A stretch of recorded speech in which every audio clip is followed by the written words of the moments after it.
Good morning, everyone. Welcome to 55 minutes of current and relevant business conversations on this Thursday morning. I'm Ini John Mekwa. The program is Business Morning. And we'll start off as usual from what's going on in the global oil space. Prices fell today, and that's extending a streak of multiple days of losses. Expectations on talks between Iran and Qatar may open key Strait of Hormuz and reduce supply disruptions from the Middle East war. And we had a bit of success from reports reaching us back here in Nigeria, especially concerning the talks between Iran and Oman. So this morning, a further drop in the price of Brent, 1.58%, bringing the price to $86.43 a barrel. WTI is also dropped 1.73%, but we saw it below $80 yesterday, actually. So that means somewhere in between, there was a bit of a surge on the price, bringing it back to $80.81. Iran and Oman are working on finalizing details of an agreement to control the Strait of Hormuz. This is according to a senior Iranian officer after Iran's Revolutionary Guard said that the two countries had agreed how to share the waterway that connects major Gulf oil producers to markets and its revenues. The strait carried oil and natural gas shipments equal to about 1/5 of global consumption on the Iran after the war started on February 28, since Iran worked to shut the waterway in response. Oil flows have dropped to about a quarter of what it originally used to be before the war. And talking about flows there, let's look at the Strait of Hormuz and see what has been happening since the talks between Iran and Oman started. And this was taken about an hour ago. We see that for today, in the last 24 hours, 3 ships have gone through the Strait of Hormuz. 3, of course, that's not compared to what it usually would be. And we used to have about 450 vessels waiting to go through. For this morning, we have 302 added this morning. So that means there's been clearing of the backlog compared to what we had about this time waiting to go through, even though 2 of them have been added again today. So tankers make up 180, 75 bulk carriers and others make up 45. I clearly remember it was 80 of the others that we had yesterday. So daily throughput we see is 5% of normal, 515 there. And then when it comes to the risk, we see yesterday it was about 7.5, but it's gone up today. It's 10% this morning. There's been, of course, an increase in the price of premium that's being paid. What's the updates there? Peace talks and diplomacy. Iran-Oman framework unveiled. US-Iran diplomacy stalled despite Pakistan mediation. So, of course, all eyes on Iran-Oman now, but we know that the US had already threatened that they were going to deal with countries that collaborate with Iran. So let's see what they will do in response to this relative expectation of peace that we're having. And now let's have joining us to delve more on this Assistant Vice President Research at Financial Derivatives Company, Dr. Ifeoma Nwokolo. Dr. Nwokolo, good morning. Welcome to the program. Good morning. Thank you, Ini. Thank you for having me. Yeah, so I mean, I'm glad that you're smiling because it seems that peace is coming, even if it's just partial peace, following the talks between Iran and Oman. Well, what we are seeing is partial. It has not taken place, but we have seen that the market has factored in what we call pricing probability, that we are going to see prices reduce if this actually comes to pass. But I'm going to do like a scenario-based analysis, 3 scenarios to say. The first scenario is that if we have a temporal corridor reopening, that is, if the corridor becomes operational, it means that we are going to see price of oil reduce marginally. Even if it reduce, we know that we are not going to see any sudden surprises That's one of the scenarios. Another scenario is if the talk continues and is not implemented immediately. Of course, we know oil price will remain volatile. Then the third one is if this particular agreement, at the end of the day, we see what we call a breakdown. So we are going to see like a rebound in the price of oil again, a sudden shock in the price of oil. So what the market is pricing in is probability that there is going to be a reopening in the short term. But I know that the first scenario is most likely what we are going to see in the market in the near term. Yeah, and I don't know if you've seen some newspaper reports and conversations around you noting that even though we see a drop in the price of oil, was it yesterday or 2 days ago, there was an announcement of an increase in the price of petrol, especially from Dangote. And people are saying, well, if it was an increase, we would have seen it reflect immediately. What's going on? Yeah, what we are seeing is that we have seen two increase on two different occasions. We have seen price of oil go from price of PMS go from 1,165 to 1,185 when Dangote added to 20 naira, and we have seen it also increase to that was yesterday by 15 naira to 1,200. So that basically means that there is more to it. It's not just the oil price, the Brent price that is driving PMS price, not only in Nigeria, in other countries. Some things has to be put in context. One is the lag effect. If Dangote have an inventory he bought probably higher when oil price was higher, you don't expect him to bring down prices, even though oil prices is coming down. Then we have the issue of FX, the FX exposure, knowing fully well that the NNPC does not supply enough to Dangote. I think it's still source for crude oil externally. So the FX exposure he's into can also be what is resulting to what we are seeing today, our global oil price declining, and we are seeing an increase in PMS price. Is one of the factors, because if you factor in, if Naira is weakened, so purchasing Brent from outside the country means that you are paying more because your currency is weaker. So this can be also a factor. So there are so many factors. Production costs could also be a factor. So all of these factors put together could be why we are seeing. But in the near term, if oil price remain relatively what we see, coupled with the Oman and Iran discussion of reopening the Strait of Hormuz, I think that we are going to see, and he sells off the inventory stock that he has, and is buying a new inventory. I think it's going to follow trend. In the past, we have seen him reduce PMS price more than 11 or 9, between 9 and 11 times in the previous months. So for him to increase, there is a reason for it. There is a factor driving this increase, which I have mentioned earlier: FX exposure, lag crude oil costs. It could be factors why we are seeing Brent prices high and PMS prices up. So I think. And you know, Dr. Wokolo, we also had that report where there's been an increase in refined petrol imported into the country in the last couple of months, and it peaked in July. And well, it's not a very good scenario for us, even though a lot of experts have agreed that there should be a mix in the country, that, you know, it shouldn't be just Dangote providing. But I mean, when we see an increase in petrol imported, that of course tells us another pressure coming on our currency, which is a threat to the full economy. So I would say that is the major reason why we saw depreciation in the currency in last month. Naira trading between 14.20, 14.30 last month. This is basically because of the pressure in the FX market sourcing for crude. So I keep saying it. Why do we source, even though you only source for crude when you don't have a capacity to produce enough of what you need? Dangote Refinery alone and other refineries put together that we have in Nigeria, we are producing more than we consume, and we even have the capacity to even export.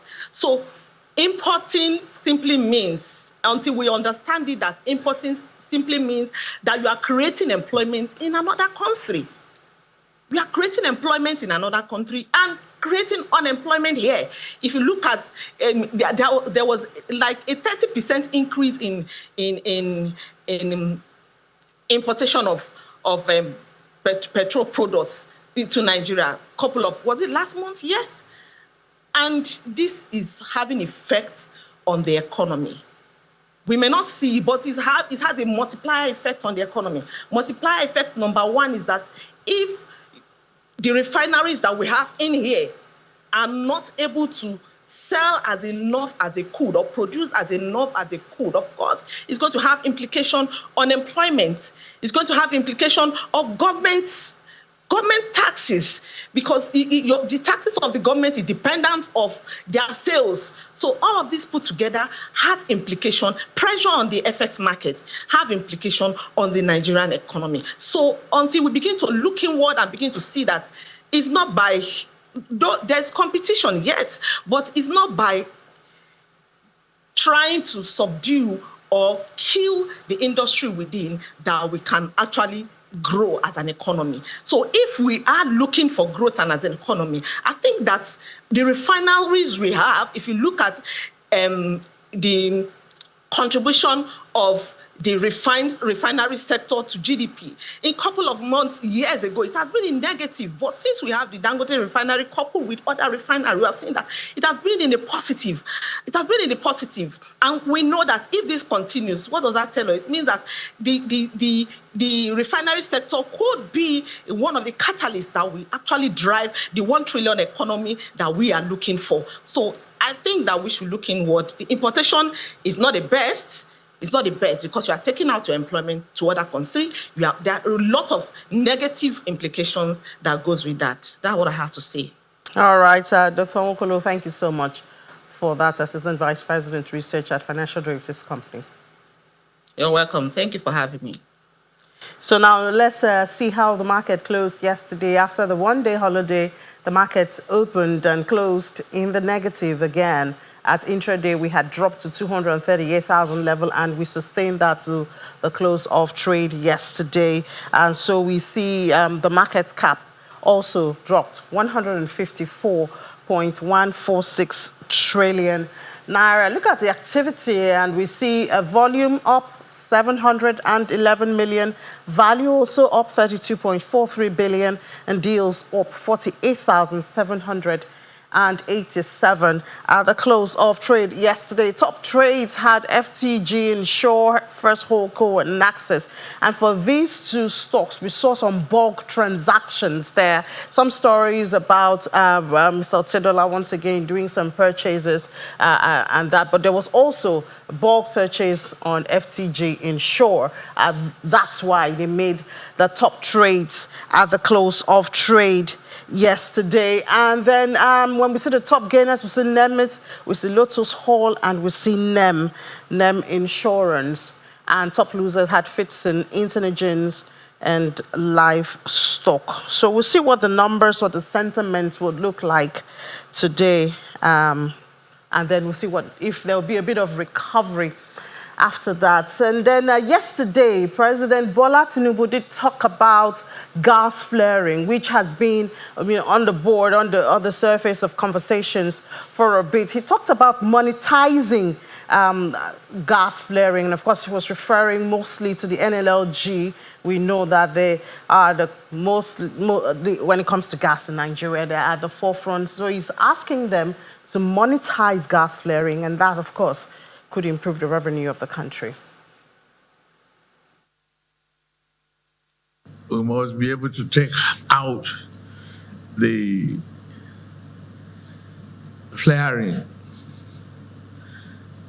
and convert potential environmental liability to what could be strategically and economically beneficial to the consumers in the Republic. Any other incentive that might be necessary to stimulate growth and expand your capacity, I will be willing to do that.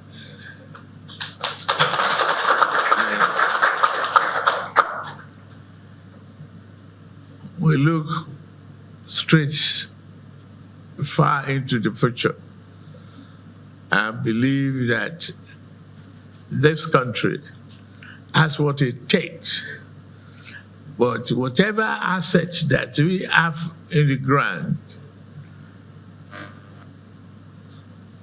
is nothing unless it's brought up to service the economy, the people, and realization of a good return on investment.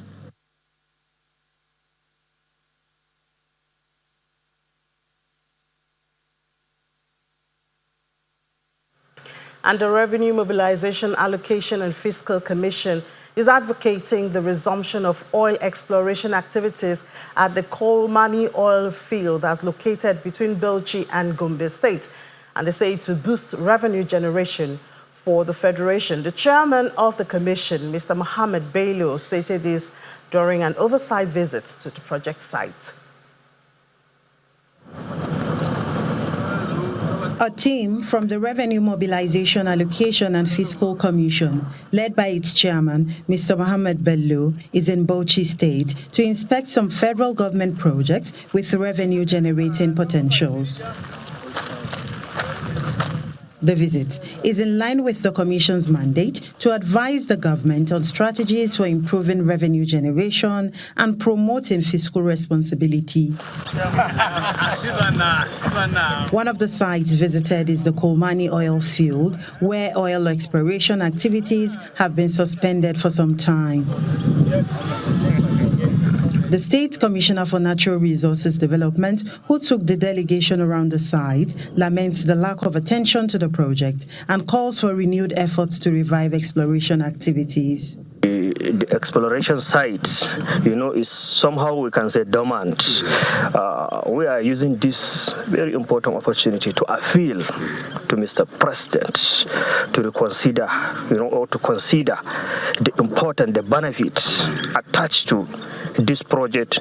Following the inspection, the Commissioner says it would submit its findings to the federal government and make appropriate recommendations on the need to resume work at the site as part of efforts to increase revenue generation for the Federation. With our visit here, we can go and write our report and take it to Mr. President and as a sort of advocacy and advice on this very particular important investment.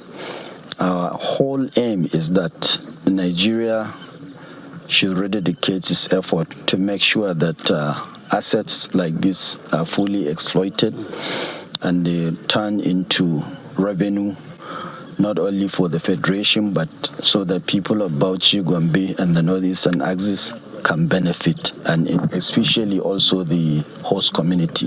I believe that is going to happen. Our chairman here has spoken to him, and he's going to follow up. We're all going to follow up. The team also proceeds to inspect the Bauchi State Oil and Gas Academy in Al-Aleri, where young people are expected to be trained to provide the skilled manpower needed to support oil and gas exploration activities. The delegation also visited the proposed mining institute. Hajara Aliyu, Channels Television News. And it's all to boost the revenue from oil and gas sector in Nigeria. We hope we see those things happen real soon. Let's take a break now. When we come back, IMF is asking Nigeria and other major economies on the continent to be more intentional when it comes to reforms on governance, fiscal and monetary regulations. We'll discuss that after the break. Please stay with us. You're welcome back. You're still watching Business Morning here on Channels Television. Yesterday, it's what they call Afternoon CEO Series, organized by the Rotary Club Ikeja. And everybody's talking about reforms now, so I guess they just decided to join in that conversation to weigh the pros and the cons of the economic reforms of the President Bola Ahmed Tinubu's administration. And one thing that came out of there is that reforms are very necessary, when necessary, especially from where we're coming from, even though we have not seen most of the gains yet. But I guess the guest speaker there says it will take time.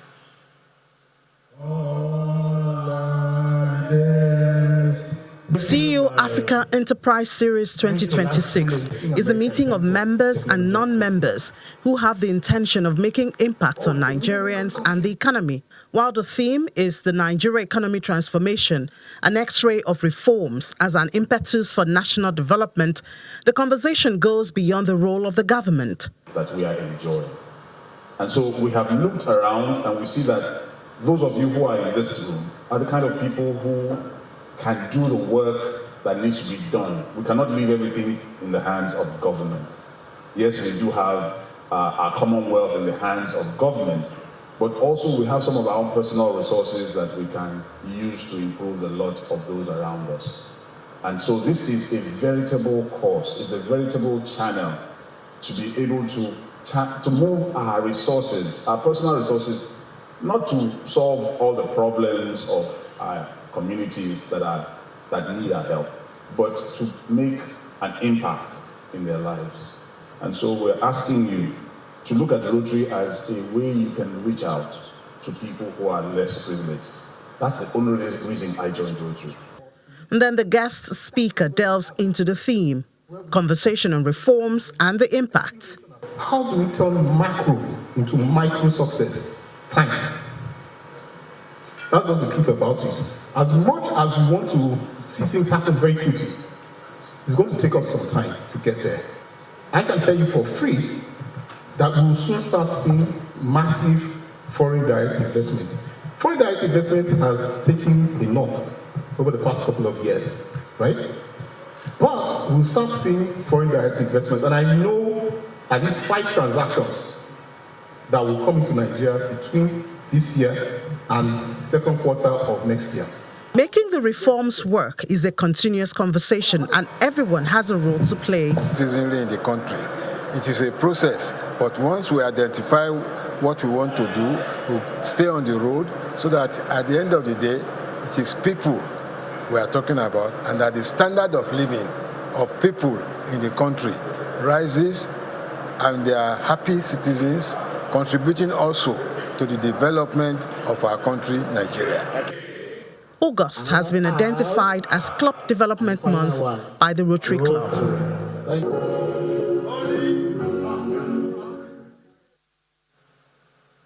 From the private sector to the public sector, the federal government has reaffirmed its commitment to strengthening the policy framework for micro, small, and medium enterprises, that's the MSMEs.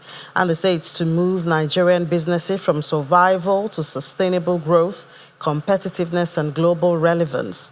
The commitment was reiterated at the National Stakeholder Validation Workshop on the review of national policy on MSMEs in Abuja. The director in charge of Industrial Development Department at the Federal Ministry of Industry, Trade and Investment, Mr. Olumuyiwa Ajayi, says that the review is necessary to reflect changing economic realities, emerging technologies, and evolving business models. We must keep abreast of the time and take advantage of all the trade opportunities after and co. We must evolve with the time. So it's an impressive thing for this review. Distinguished ladies and gentlemen, the MSME sector remains a critical component of our national economy.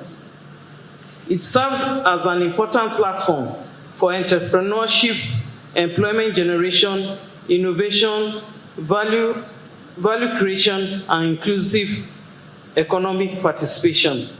The performance and resilience of the sector are therefore closely linked to the broader aspirations for industrial development, economic diversification, and sustainable growth. The Acting Director of Policy, Planning, Research and Statistics at the Small and Medium Enterprises Development Council, Mr. Philip Udeochi, says that the revised policy is designed to move MSMEs beyond survival and place them on a path of scalable growth. We are moving from isolated interventions to powerful cluster-based and ecosystem approaches. We are elevating digital transformation, data systems, and the absorptive capacity of enterprises so that every naira of support translates into real growth. We are placing stronger emphasis on productivity, competitiveness, and the ability of Nigerian businesses to compete regionally and globally.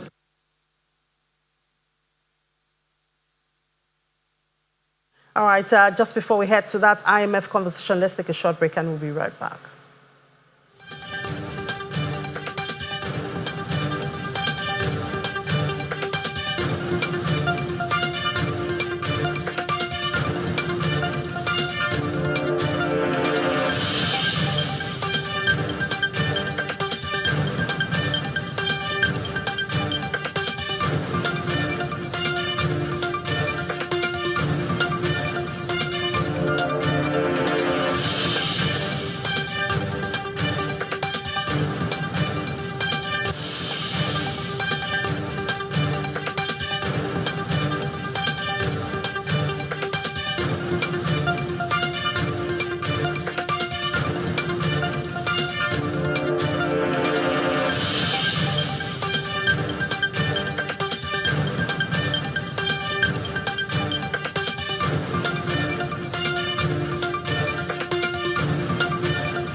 Welcome back. Now, the IMF is asking Nigeria, AU's largest economies, to deepen fiscal monetary governance reforms. The International Monetary Fund is calling on Nigeria and other major African economies to deepen reforms across these areas. And one of the areas they talked about would be transparency. to support more inclusive growth. We have joining us to help us understand this more, the Chief Executive Officer at Cowrie Asset Management Limited, Mr. Johnson Chukwu, joins us virtually. Mr. Chukwu, good morning. Welcome to the program. So when you see this message, when they're asking for deepening of reforms, and then we also hear the word transparency, and then we hear inclusive growth. When you put all of this together, Mr. Chukwu, what message is the IMF trying to tell Nigeria and other major economies on the continent? Okay, what I would say is that when you talk of deepening reforms, and they are talking of deepening reforms and referring to transparency and inclusive growth, you know, a lot of African countries, particularly Nigeria, has been engaged in significant fiscal reforms. We've seen the reform of the downstream oil sector. We've seen some tax reforms. These are fiscal spaces.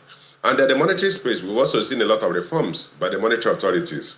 But those reforms have not really translated into improvement in the standard of living of average citizens. We've seen inflation, though inflation had dropped about 15.4%, but then we also still see that an average Nigerian household, if you use Nigeria as a typical case of what obtains in most African countries, are still really in an increasing level of poverty. So when IMF is saying deepening reforms to ensure inclusive growth simply means that as those at the higher echelon of the economic ladder are seeing some, referring to improvement in the fiscal environment, it should also affect those at the rung of the ladder. An average citizen should be able to get jobs, should be able to see that their standard of living is improving, should be able to consume what they used to consume the previous years. So in terms of deepening reforms to make for inclusive growth, to achieve that, the reforms must be productive-oriented or productivity-oriented, so that you see the reforms engender or stimulate improved productive activities that will create jobs for those at the lower rung of the ladder. And they will talk of transparency. And I also say that, assuming we use Nigeria, which is our country, as a proof of concept or as a reference point, bear in mind that IMF and World Bank had actually made reference to the opaque nature of our fiscal implementation records, particularly as it relates to budget implementation. They made reference to the fact that capital allocations have not been fully disbursed. They made reference to the fact that even the process of acquiring or contracting some critical fiscal infrastructure did not go through the best practices or the best global practices. They made mention of our reporting, the frequency of reporting of budget performance, and the accountability of the fiscal authorities to the legislature in terms of budget performance. And they feel that if you have higher level of transparency in terms of budget reporting and budget performance, government revenue, and government expenditure, it will engender higher level of confidence among citizens to comply with their responsibility, their civic responsibilities as it relates to paying taxes and other aspects of obedience to regulations and laws. So, I mean, that's a whole lot you have captured together, Mr. Chukwu, and thank you so much for that. But let's start with the inclusive growth. So, a lot of people have said that they really do appreciate the reforms that this administration has brought on board, but it was not well thought out, and it seemed to have been done in a hurry. Of course, we know the president made the announcement on the very first day he was, called into office. So when we see the interventions that the government is putting in place now, social interventions mostly, do you think that perhaps that could make up for this fear or gap of driving the gains of the reforms down to the lower part of a social ladder? Well, most of the reforms are fundamental reforms. The palliatives are naturally temporary. The palliatives are basically what they are, palliatives. Administering pain relief to a person who has a fractured leg. You need to eventually fix the fractured leg to avoid the pain. The pain will just be the paracetamol or the pain relief medication will just be what it is, pain relief. It doesn't cure the broken bone. So what the government should focus on is how do we strengthen the economic environment, the economic system, the economic structure, as to stimulate growth in productive activities.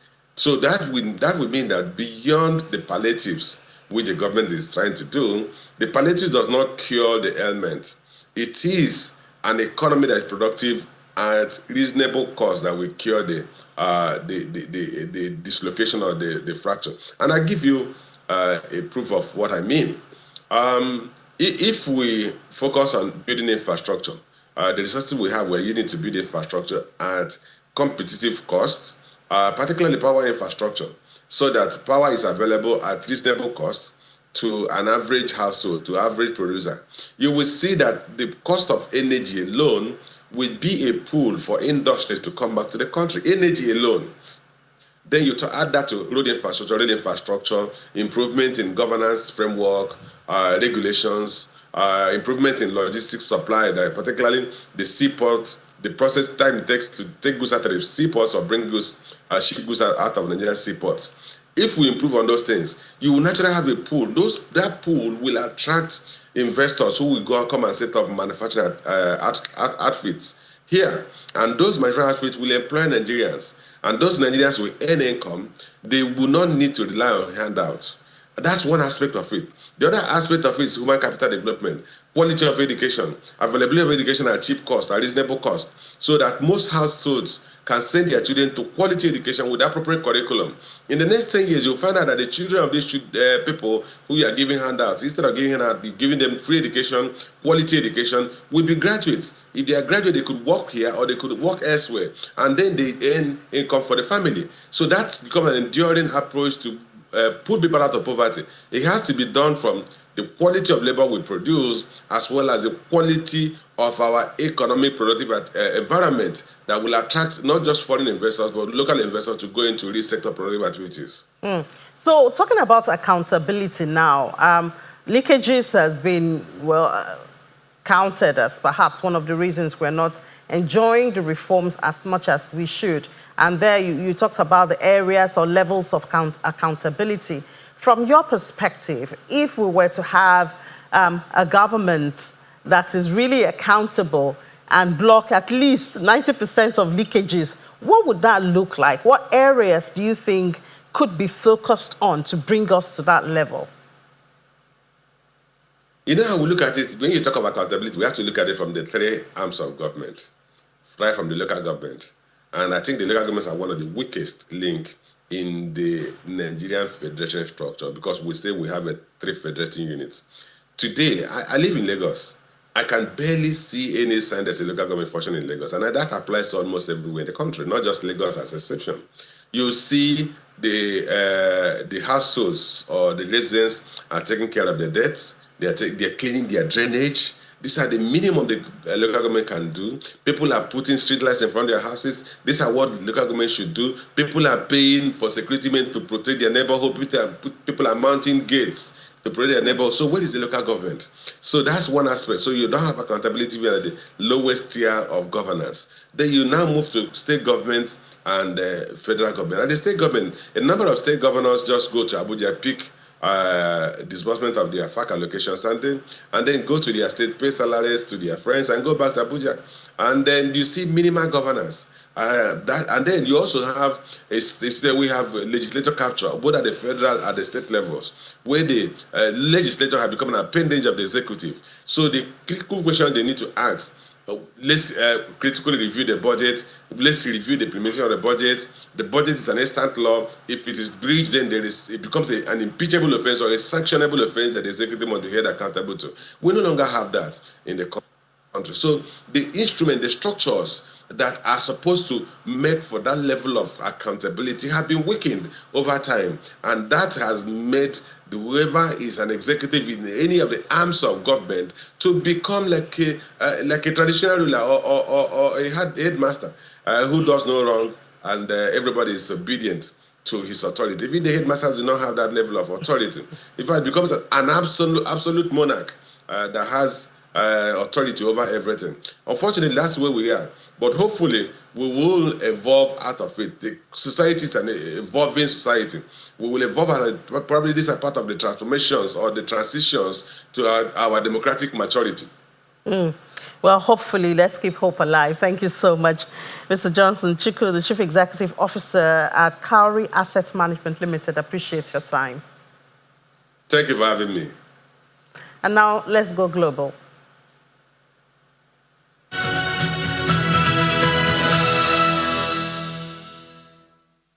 We start from the United Kingdom at this time, and reports say that there'll be no more UK energy bill support before the price cap that's coming up, I believe, in October. So we have our London Bureau Chief, Juliana, now joining us to give us details of this. Hi, Juliana. Good morning. I heard you may be paying more for your energy. Morning, Eddie. That's absolutely right. We've just come out of a blazing hot summer, and unfortunately, it seems as if we're going to be going into a very long, cold winter. And that's because of the update we received yesterday from Ofgem, which is the energy regulator here in the UK, announcing that there will be another energy cap price hike. It's going to be hiked by 4% beginning on the 1st of October, which means a typical annual energy bill in the UK is going to rise by £60 to just above £1,700 a year, which, according to my calculations, just under 4 million naira. I don't think Brits are going to be too happy, particularly one Brit, a man called Andy Burnham, because you'll remember a couple of weeks ago, Innie, that the Prime Minister did actually cut VAT on electricity bills to try and cushion the blow of what is going to be a cold winter in the UK. But alas, a lot of those savings that the administration tried to put in place have been swallowed up by this new announcement. And now with Ofgem's hike, it basically means that we're going to be paying this year the highest we have had in 3 years for energy. There are a multitude of factors, but of course we know the biggest factor is what's happening in Iran and the fact that the war has pushed up international wholesale energy prices, and because Britain is so energy dependent of nations from across these seas, we are having to pay more for that. Yeah, and I wonder if this plug-in solar panels, which is supposed to go on sale from today for the very first time in the UK, I wonder if this would help in any way. Well, yes and no. The timing of this announcement is quite interesting, but of course, anybody who's been following this very niche story about the installation of solar panels will know that this legislation has been written on the walls for many years now, but it is announced today. What it effectively means is that for the first time, residents in the UK, British residents, can purchase their own solar panel installation system, basically to try and save as much money as they can on electricity bills, and of course capture their own energy, which I think if you travel across Europe, you're more likely to see lots of solar panels on people's rooftops. It's always been banned here, mostly because the installation process has been pretty technical.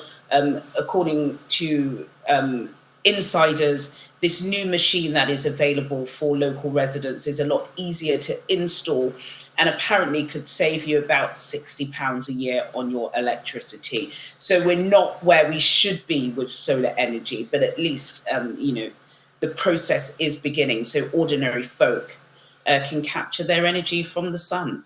Yeah, well, management of that, Julian, I have to tell you, is also another conversation, because people talk about the impact of having the solars on rooftops and everything, and I don't know if there's been conversation around that, or maybe when people start using it, then those conversations will come alive, because we have such conversations here in Nigeria.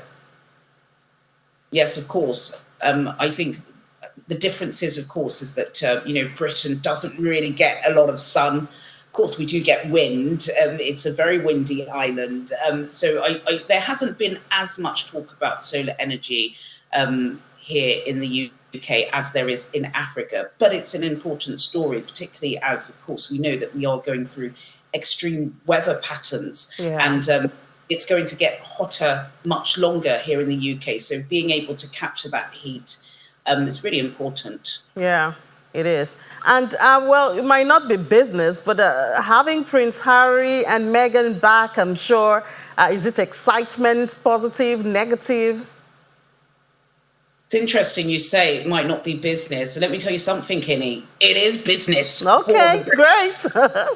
It's a big business for the British media, who you know are in this very toxic love affair with the Duke and Duchess of Sussex, popularly known as Prince Harry and Meghan. I can tell you that they have actually arrived safely in Britain. Thankfully.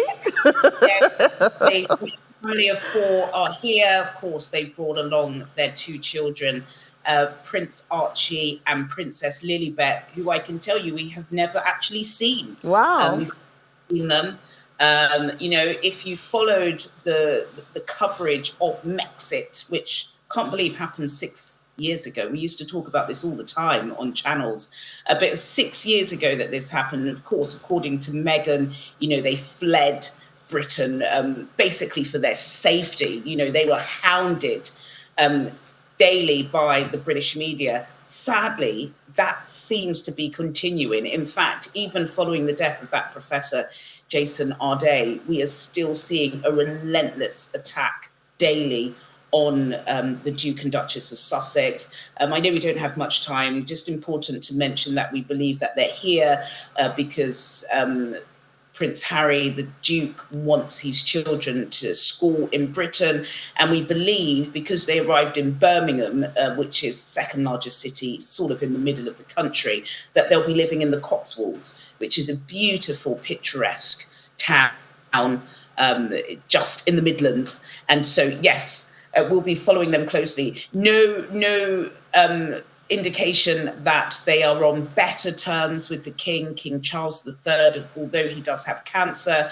A lot of suggestions that perhaps Prince Harry wants to be closer to his father because he's getting old. And, you know, the spat between the 2 royal brothers continues. But yes, this is a big business. Big business. Thank you, Juliana. I hear you. Thanks a lot for the update, Juliana, and have a great rest of your day. All right, from the UK, let's go to US, where our correspondent Maria Bird is giving us update or a review of the market trading yesterday, Wednesday. Good morning, Annie. While many investors are awaiting Friday's speech by the Federal Reserve Chairman Kevin Warsh, the U.S. stock market was a bit challenged on Wednesday, as the Dow Jones was down at 0.21%, the S&P 500 was barely changed, and the heavy tech Nasdaq was down at 0.08%. As many investors continue to watch to see how the U.S. stock market will respond. Companies like Meta had major days, but did see some upward tick in the stock market as they settled the $18 billion lawsuit. As this lawsuit has had major impact on the company, but only time will tell if it will have an impact on the U.S. stock market in days and weeks ahead. Yeah, thank you so much, Maria. Moving away from the UK and US, Ukraine says its forces have hit a major oil refinery in Russia that's in the Volga region as Kyiv steps up long-range attacks on Russian energy infrastructure. And the strike's part of Ukraine's efforts to disrupt Russia's oil revenues and reduce the energy flows that help fund the war. And closely related to that, wheat prices following that attack have surged to a 3-year high. As growing fears of an escalation in the Russia-Ukraine war is raising concerns over global grain. So it's not just the oil and gas. And Chicago wheat, we see, has reached its highest level since July 2023.